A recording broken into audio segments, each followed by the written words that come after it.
Researchers looking into the health impacts of TikTok on young people have been following an unsettling trend on the social media platform. They're noticing a growing number of teenagers are self-diagnosing with mental health conditions that they may well not have. Dr. Alix Woolard from the Telethon Kids Institute has been researching the phenomenon and joins us this afternoon. Dr. Woolard, social media is a pretty effective breeding ground for misinformation. Is this trend part of that, or how did it come to your attention? Yeah, for sure. We've known for a little while that social media is really good for breeding misinformation and spreading information quite rapidly.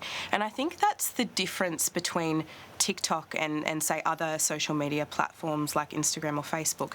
It's in that really rapid dissemination of information. It's so quick. We're finding that because TikTok is so relatively new, there aren't as many checks and balances in place just yet to check, evidence bases behind videos. Really, anecdotally, I had people around me doing exactly what we're seeing in kids at the moment.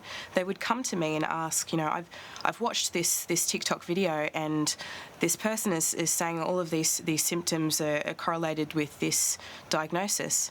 I have those symptoms. Do you think that I have this?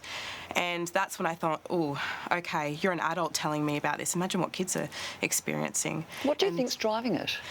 Well, I think it's human nature to want to relate to people, right? And so if someone is telling you their experience and you relate to that, well, why wouldn't you draw the conclusion that perhaps you are facing the same hardships? What are the dangers then of this kind of misdiagnosis for kids, especially once their friends start fueling it as a group?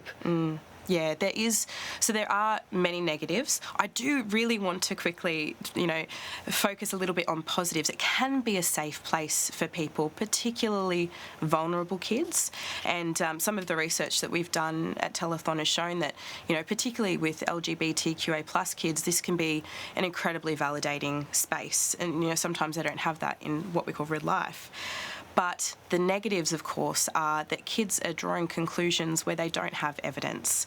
So perhaps they're seeing symptoms and drawing their own conclusions about diagnoses. So what's your advice to parents and teenagers themselves, I guess?